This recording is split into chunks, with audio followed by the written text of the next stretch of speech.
இருக்கக்கூடிய அருமையின் எடப்பாடியார் அவர்கள் மக்களை காப்போம் தமிழகத்தை மீட்போம் என்று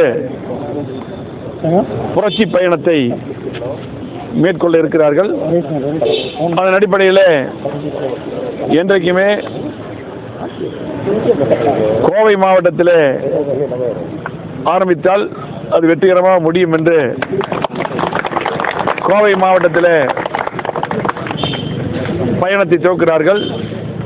திராவிட முன்னேற்ற கழக ஆட்சியை விரட்டி புரட்சித் தலைவர் எம்ஜிஆருடைய ஆட்சி, அம்மாவுடைய ஆட்சியை, தமிழக மக்கள் விரும்புகின்ற ஆட்சியை அமைக்க வெற்றி பயணமாக தமிழ்நாட்டு மக்களை 234 தொகுதியும் நேரடியாக சென்று சந்திக்கக்கூடிய பயணமாக புரட்சி தமிழர் எடப்பாடியார் அவர்கள் மேட்டுப்பாளையத்திலே ஆரம்பிக்கிறார்கள்.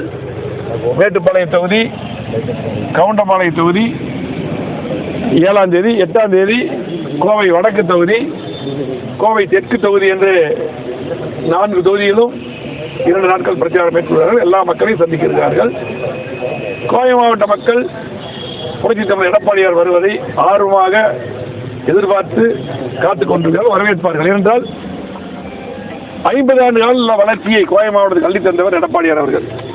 சாலைகள், பாலங்கள், கூட்டுக்குடிநீர் திட்டம், அத்திக்கடவு வனாஸ் திட்டம், ஏர்போர்ட் விரிவாக்கம், மெட்ரோ ரயில் அறிவிப்பு என்று வரலாறு காணாத திட்டத்தை தந்தவர் எடப்பாடியார் அவர்கள், அம்மாவுடைய ஆட்சி. ஆகவே மக்கள் எடப்பாடியார் மீண்டும் முதலமைச்சராக வர வேண்டும், நாங்கள் வாக்களிக்க தயாராகிவிட்டோம், அவரை சந்திக்க தயாராகிவிட்டோம் என்று எதிர்பார்த்து காட்டுகிறார். இன்றைக்கு அந்த அடிப்படையிலே நம்முடைய மாநகர் மாவட்ட கழகத்தின் சார்பாக நம்முடைய அம்மன் அர்ஜுன் அவர்கள், மாவட்ட கழக செயலாளர்கள், இன்றைக்கு பிரச்சார வாகனத்தை இன்றைக்கு ஏற்பாடு செய்து இன்றைக்கு வடக்கு தொகுதியிலும் தெற்கு தொகுதியிலும் இன்றைக்கு ஒவ்வொரு வீதியாக சென்று பிரச்சாரம் எடப்பாடியார் வருவதை எடுத்துச் சொல்வதற்காக இந்த பிரச்சாரம் மேற்கொள்கிறார். இதில் நம்முடைய செங்கல்நல்லூர் சட்டமன்ற உறுப்பினர் ஜெயராம் அவர்களும் அனைத்து மாவட்ட பொறுப்பாளர்கள், அத்தனை பொறுப்பாளர்களும் கலந்து கொண்டார்கள்.